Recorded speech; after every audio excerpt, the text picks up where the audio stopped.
প্রত্যেককে নতুন একটি ভিডিওয়ে স্বাগত জানাই। ভিডিওটি শুরু করার আগে ছোট্ট একটা মোটিভেশনাল কোট দেখে নেব। মোটিভেশনাল কোটটি হলো, শিক্ষা এবং সময়ের সঠিক ব্যবহারই ব্যক্তিকে সফল করে তোলে। আমাদের যে শিক্ষা আছে এবং সেই সময় আছে, এই দুটার যথার্থ প্রয়োগই কিন্তু একজন ব্যক্তি সফল হয়ে ওঠে বা তাকে সফল করে তোলে। তো আমরা আমাদের শিক্ষা এবং সময়কে সঠিকভাবে ব্যবহার করব। তো দেখে নেব আজকের আমাদের প্রথম প্রশ্ন কি আছে। দেখো, আমাদের যে প্রশ্ন আমরা আগের মক টেস্টে অর্থাৎ মক টেস্ট 5-এ আলোচনা করেছিলাম অনেকগুলো প্রশ্ন। সেখান থেকে আমাদের একটা হোমওয়ার্ক দেওয়া ছিল। সেই হোমওয়ার্কটা ছিল হচ্ছে কি, বাংলা ভাষায় মৌলিক স্বরধ্বনির সংখ্যা। তাহলে এর উত্তরটা হয়ে যাবে 7টি। বাংলা ভাষায় মৌলিক স্বরধ্বনির সংখ্যা কিন্তু এটা 7টা। দেখো এর এক্সপ্লেনেশনটা কী আছে একটু দেখে নিই। দেখো এর এক্সপ্লেনেশনে আছে মৌলিক স্বরধ্বনি। কী বলছে, যে স্বরধ্বনিকে কোনোভাবেই বিশ্লেষণ বা বিভাজন করা যায় না এমন অবিভাজ্য স্বরধ্বনিকে বলা হয় মৌলিক স্বরধ্বনি। দেখো বাংলা ভাষায় মৌলিক স্বরধ্বনির সংখ্যা হলো মোট 7টি। কয়টি? 7টি। ঠিক আছে, দেখো কি কি, অ, আ, ই, এ, ও, উ আর হচ্ছে এ। ঠিক আছে, এই 7টা। নেক্সট আমরা মৌলিক স্বরধ্বনি সম্পর্কে খুব দ্রুত ভিডিও আপলোড করব। দেখো এবার আমাদের মক টেস্ট 6-এর প্রথম প্রশ্ন আমরা দেখে নেব। কি আছে প্রথম প্রশ্নে আছে সমীকরণ এর অর্থ। প্রথম প্রশ্নে আছে সমীকরণের অর্থ। অপশন এতে আছে দুটি স্বরের একই স্বরে পরিণত হওয়া। অপশন বিতে আছে দুটি ব্যঞ্জনের একই ব্যঞ্জনে পরিণত হওয়া। অপশন সিতে আছে একটি স্বর এবং একটি ব্যঞ্জন মিশে যাওয়া। অপশন ডিতে আছে উপরি উক্তগুলির মধ্যে একের থেকে অধিক। অপশন ইতে আছে উপরের কোনোটি নয়। আমরা 5 সেকেন্ড সময় নিয়ে নেব।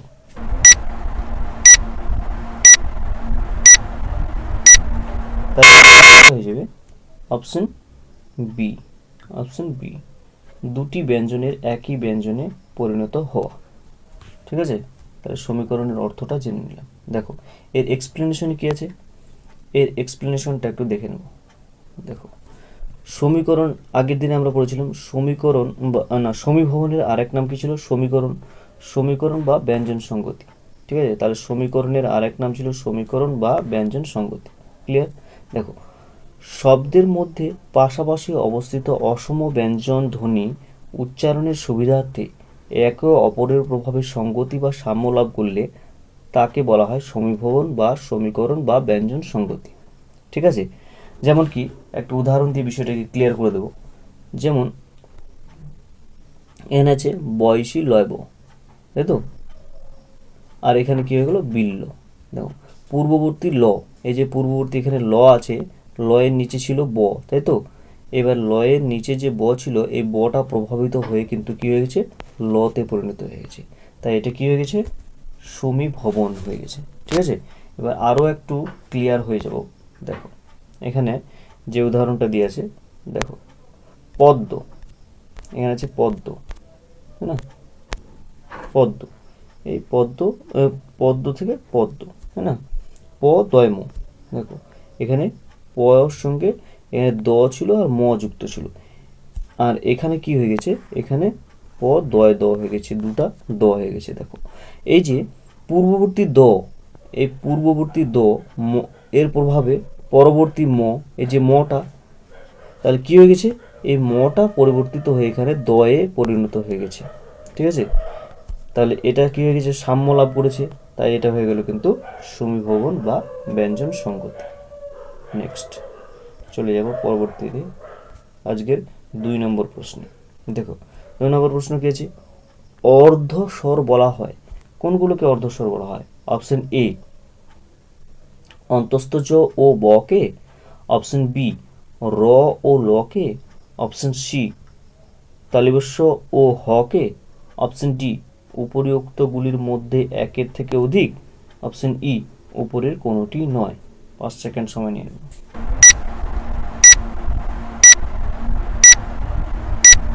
তাহলে এর উত্তরটা হয়ে যাবে অপশন এ, অপশন এ, অন্তস্থ জ ও ব কে। ঠিক আছে, দেখো এর এক্সপ্লেনেশনটা একটু দেখে নেব। এর এক্সপ্লেনেশনে কি আছে দেখো, এর এক্সপ্লেনেশন আছে অর্ধস্বর।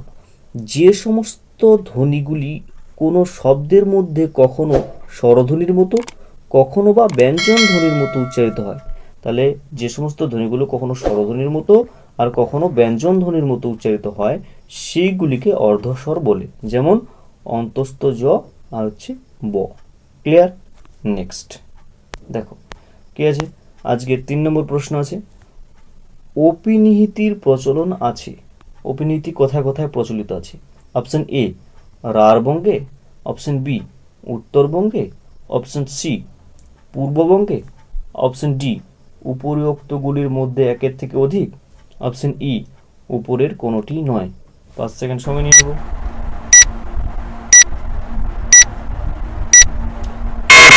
এর উত্তরটা হয়ে যাবে অপশন সি পূর্ববঙ্গে, অপশন সি পূর্ববঙ্গে।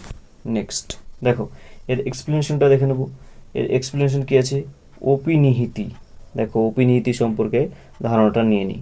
দেখো শব্দের মধ্যে ব্যঞ্জনের সঙ্গে যুক্ত, শব্দের মধ্যে ব্যঞ্জন, সেই ব্যঞ্জনের সঙ্গে যুক্ত কি ই বা উ, ই বা উ উচ্চারণের সময় স্বস্থানে উচ্চারিত না হয়ে যে ব্যঞ্জনের সঙ্গে যুক্ত তার পূর্বে উচ্চারিত হয় বা হলে ওই রীতিকে বলা হয় অপিনিহিতি। এই যে শব্দের মধ্যে কোনো ব্যঞ্জনের সঙ্গে যদি ই বা উ যুক্ত থাকে সেইগুলো যখন কি হবে, যেখানে থাকবে সেখানে উচ্চারিত না হয়ে তার আগে উচ্চারিত হবে, তার আগে উচ্চারিত হলে সেই রীতিকে বলা হয় অপিনিহিতি। দেখো এবার উদাহরণ দিয়ে বিষয়টাকে ক্লিয়ার করব। কি আছে এইখানে দেখো, এখানে দেখো, এখানে আছে সাধু থেকে সাউথ হয়ে গেছে, সাধু থেকে সাউথ হয়ে গেছে। এখানে সাধুটাকে যদি বিশ্লেষণ করি তাহলে কি হবে, দন্ত সহসন্ত অ ধ যোগ উ, ঠিক আছে, তাহলে সাধু হলো। আর এইখানে এই যে এটা হয়ে যাচ্ছে কি সাধু, এখানে তাহলে দন্ত সহসন্ত আ যোগ উ যোগ ধ, তাই তো। এই যে এখানে এই যে উটা, এই উটা এখানে কি হয়ে গেছে, এখানে আগে উচ্চারিত হয়ে গেছে, তাই না। আর এই ধটা কিন্তু এখানে শেষে চলে গেছে, তাই তো। তাহলে এইটা হয়ে গেল কিন্তু কি অপিনিহিতি। ঠিক আছে, এটা যুক্ত ছিল কোথায়, এই যে সাধু, এই যে নিচে ছিল হুসুটা, তাই না, এই এটা নিচে ছিল আর এখানে হয়ে গেছে আগে উচ্চারিত হয়ে গেছে, মানে পড়েছিল, ধয়ের পড়েছিল আর এখানে ধয়ের আগে উচ্চারিত হয়ে গেছে, এই জন্য এটা হলো অপিনিহিতি। ঠিক আছে, নেক্সট দেখো এবার আমাদের নোট দেওয়া আছে। এখানে কি নোট দেওয়া আছে, নোট 1-এ আছে ধ্বনি পরিবর্তনের এই পরিভাষিক নামটি দিয়েছেন doctor Suniti Kumar Chattopadhyay. Very very important, আমাদের মনে রাখতেই হবে কি নাম, এই যে অপিনিহিতি, অপিনিহিতি নামটা কে দিয়েছেন, doctor Suniti Kumar Chattopadhyay. Clear? Next দেখো আরেকটা জিনিস জেনে নেব, তিনি এমপেথিসিস শব্দের প্রতিরূপ করেছিলেন কি অপিনিহিতি। ঠিক আছে, এবার ইপির প্রতিশব্দ ছিল অপি, আর ইএন এর প্রতিশব্দ হচ্ছে নি, আর থিসিসের প্রতিশব্দ হচ্ছে হিতি। তাহলে অপিনিহিতি শব্দের অর্থ কি হয়ে গেল, আগে স্থাপন। তাহলে আমরা মনে রাখবো অপিনিহিতি শব্দের তাহলে অর্থ কি হলো, আগে স্থাপন। 3 নাম্বার কোটেশন নোটে আছে কি আছে, অপিনিহিতি বঙ্গালী উপভাষার বৈশিষ্ট্য। তাহলে অপিনিহিতিটা বেশি কোন উপভাষায় দেখা যায়, বঙ্গালী উপভাষায়। ঠিক আছে, নেক্সট 3 নাম্বার নোটে আছে, 4 নম্বর নোটে আছে কয়েকশো বছর আগে সমগ্র বঙ্গদেশে অপিনিহিতির প্রচলন ছিল। সমগ্র বঙ্গদেশে মানে এই যে অবিভক্ত বাংলায় আগে কিন্তু কি ছিল, অপিনিহিতিটা প্রচলিত ছিল, কিন্তু মধ্যযুগের সাহিত্য তার পরিচয় পাওয়া গেছে। এখন কিন্তু কি হচ্ছে, পূর্ববঙ্গের কথ্য ভাষায় অপিনিহিতির এখনো বহুল প্রচলন আছে। এটাই কিন্তু আমাদের প্রশ্নে ছিল, তাই না, যে অপিনিহিতিটা কোথায় দেখা যায়, তাহলে পূর্ববঙ্গে কিন্তু এখনো বহুল প্রচলিত আছে। আর কি পশ্চিমবঙ্গের কথ্য উচ্চারণে অপিনিহিতির ব্যবহার লোপ পেয়েছে, মানে পেতে বসেছে আর কি। ঠিক আছে, নেক্সট হ্যাঁ ছোট্ট একটা বিজ্ঞাপন।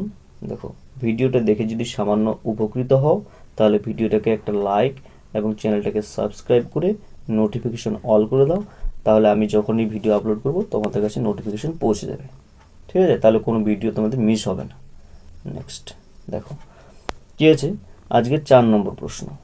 4 নম্বর প্রশ্নে কী আছে, মহাশয়ের কোথা থেকে আসা হচ্ছে। বাক্যটি লিখিত, মানে বাক্যটি লিখিত মানে লেখা হয়েছে কি আছে দেখো, অপশন এ তে আছে কর্তৃবাচ্যে, অপশন বি তে আছে কর্মবাচ্যে, অপশন সি তে আছে ভাববাচ্যে, অপশন ডি তে আছে উপরিউক্তগুলির মধ্যে একের থেকে অধিক, অপশন ই তে আছে উপরের কোনোটি নয়। 5 সেকেন্ড সময় নিয়ে নেব।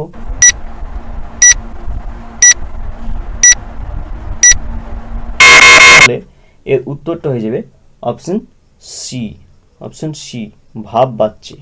ঠিক আছে, ভাববাচ্যে লেখা হয়েছে। ঠিক আছে, যেমন কি হয়েছে এখানে মহাশয়ের আসা হয়েছে কোথা থেকে, তাই না, কোথা থেকে আসা হয়েছে, তাহলে এখানে আসা হয়েছে এটা বেশি প্রাধান্য পাচ্ছে। দেখো এইবারে আমরা একটু দেখে নেব এর এক্সপ্লেনেশন কি আছে। দেখো এর এক্সপ্লেনেশনে আছে ভাববাচ্য। ভাববাচ্য সম্পর্কে জানবো আমরা, যে বাক্য বিন্যাসে ক্রিয়ার ভাবটি প্রাধান্য পায়, তাহলে কি প্রাধান্য পাবে, ক্রিয়ার ভাব, সেটাই হয়ে যাবে কিন্তু ভাববাচ্য। তাহলে যেমন কি এখানে এখানে এখানে দিন 7 থাকা হবে, তাহলে এখানে কি হচ্ছে, থাকা হবেটাকে জোর দেওয়া হচ্ছে, ক্রিয়ার ভাবটাই এখানে প্রকটিত হচ্ছে, তাই এটা হয়ে গেল কিন্তু ভাববাচ্য। ঠিক আছে, এইবারে এরপরে কি আছে এক্সপ্লেন, আর কিছু আছে নাকি দেখি। হ্যাঁ দেখো এখানে এক্সপ্লেনেশনে আরও একটু বিষয় আছে, যেটা হচ্ছে যে এক ঝলকে আমরা এই বাচ্যটাকে একটু দেখে নেব। দেখো কর্তৃবাচ্যে কি থাকবে, কর্তার প্রাধান্য থাকবে, আর কি কর্মবাচ্যে কর্মের প্রাধান্য থাকবে, কর্মবাচ্যে কর্মের প্রাধান্য, ভাববাচ্যে কি থাকবে, ভাববাচ্যে ভাব বা ক্রিয়ার প্রাধান্য থাকবে। আর কর্ম কর্তৃবাচ্যে থাকবে কর্তার অনুপস্থিতিতে কর্মপদটি কর্তার মতো কাজ করবে। ঠিক আছে, তাহলে এইটা আমাদের কিন্তু এখন একটু মনে রাখবো, আর যখন আমরা আবার ভিডিও আপলোড করব বাচ্য সম্পর্কে, তখন কিন্তু এটা খুবই কাজে দেবে। ঠিক আছে, এটা এক ঝলকে মনে রাখাটা, এর বিস্তারিত ভিডিও কয়েকদিনের মধ্যে চলে আসছে। নেক্সট দেখো কি আছে, 5 নম্বর প্রশ্ন। 5 নম্বর প্রশ্নে আছে WHO, তাই তো, হু, এই তো এটা একটি কি শব্দ। অপশন এ তে আছে খণ্ডিত শব্দ, অপশন বি তে আছে মুন্ডমাল শব্দ, অপশন সি তে আছে সংযুক্ত শব্দ, অপশন ডি তে আছে উপরিউক্তগুলির মধ্যে একের থেকে অধিক, অপশন ই তে আছে উপরের কোনোটি নয়। তাহলে 5 সেকেন্ড সময়।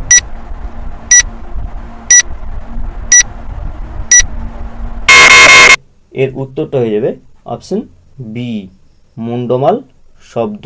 মুন্ডমাল শব্দ, আগের দিনে মক টেস্টে কিন্তু আমি মুন্ডমাল শব্দ সম্পর্কে আলোচনা করেছিলাম, তোমরা যদি বুঝে থাকো তাহলে এর উত্তরটা কিন্তু অবশ্যই তোমরা কমেন্ট বক্সে কমেন্ট করতে বা করবে, আশা রাখছি। দেখো তাহলে এর এক্সপ্লেনেশন কী আছে দেখে নেব। এর এক্সপ্লেনেশনে দেখো কী আছে, মুন্ডমাল শব্দ। মুন্ডমাল শব্দ বাক্যাংশের শব্দগুলির আদি অক্ষরের সমন্বয়ে গঠিত শব্দকে বলা হয় মুন্ডমাল শব্দ। যেমন কি, যেমন যদি আমি কি করছি এখানে ডিস্ট্রিক্ট ম্যাজিস্ট্রেট উদাহরণ দেওয়া আছে, এখানে ডিস্ট্রিক্ট ম্যাজিস্ট্রেট, এই যে ডিস্ট্রিক্ট আর ম্যাজিস্ট্রেট, এই যে ডিস্ট্রিক্টের ডিটা নেওয়া হয়েছে আর ম্যাজিস্ট্রেটের এমটা নেওয়া হয়েছে, তাই না, এই দুটা মিলে হয়েছে ডিএম। ঠিক আছে, আর এখানে আরেকটা উদাহরণ দেওয়া আছে কি ভিআইপি, তাই না, ভিআইপি ভেরি ইম্পর্টেন্ট পার্সন, এই যে ভেরি থেকে ভিটা নেওয়া হয়েছে, ইম্পর্টেন্ট থেকে আইটা নেওয়া হয়েছে, পার্সন থেকে পিটা নেওয়া হয়েছে। তাহলে এই যে প্রতিটা শব্দের সামনের অক্ষরগুলো নিয়ে একটা শব্দ হলো, এটাই হচ্ছে মুন্ডমাল শব্দের উদাহরণ। ঠিক আছে, এটাকেই বলা হচ্ছে মুন্ডমাল শব্দ। নেক্সট দেখো আজকের 6 নম্বর প্রশ্ন কি আছে। 6 নম্বর প্রশ্ন দেখো, ল্যাঙ্গুইস্টিক সার্ভে অফ ইন্ডিয়া, তাই না, শীর্ষক বইটি রচয়িতা, তাহলে এই বইটা রচয়িতা কে। Option A Bloomfield, option B Suniti Kumar Chattopadhyay, option C Grierson, option D উপরিউক্তগুলির মধ্যে একের থেকে অধিক, অপশন ই উপরের কোনোটি নয়। 5 সেকেন্ড সময় নিয়ে নেব।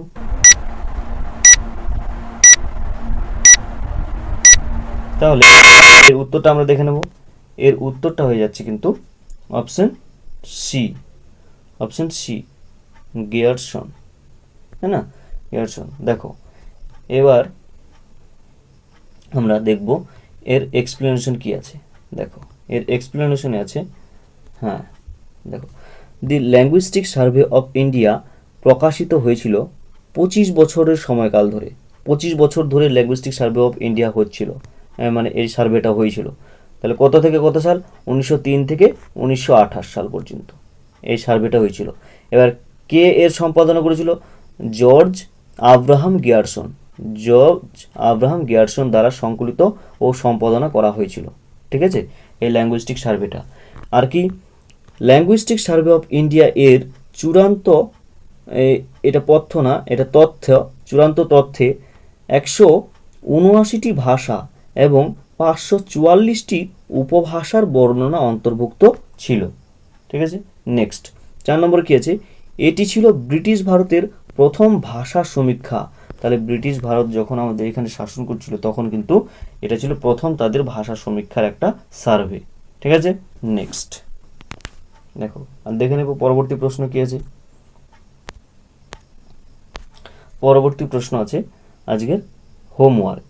দেখো আজকের হোমওয়ার্ক আছে, কি বাংলা ভাষার উৎপত্তি লাভ করেছে। অপশন এ সৌরসেনী অপভ্রংশ অবহট্ট থেকে, অপশন বি মাগধী অপভ্রংশ অবহট্ট থেকে, অপশন সি মহারাষ্ট্রী অপভ্রংশ অবহট্ট থেকে, অপশন ডি উপরিউক্তগুলির মধ্য থেকে একের অধিক, অপশন ই উপরের কোনোটি নয়। তোমরা এই প্রশ্নের উত্তরটা আমাকে কমেন্ট বক্সে কমেন্ট করে জানাবে। শুধু এই প্রশ্নের উত্তরই কমেন্ট বক্সে কমেন্ট করে জানাবে এটা না, তোমরা সব প্রশ্নের উত্তরগুলো জানাবে যে কোনটা উত্তর তুমি পারছো, কতগুলো তোমার ঠিক হলো, কতগুলো ভুল হচ্ছে। ঠিক আছে, তো দেখা হচ্ছে পরবর্তী মক টেস্টে। আজকে এই পর্যন্তই।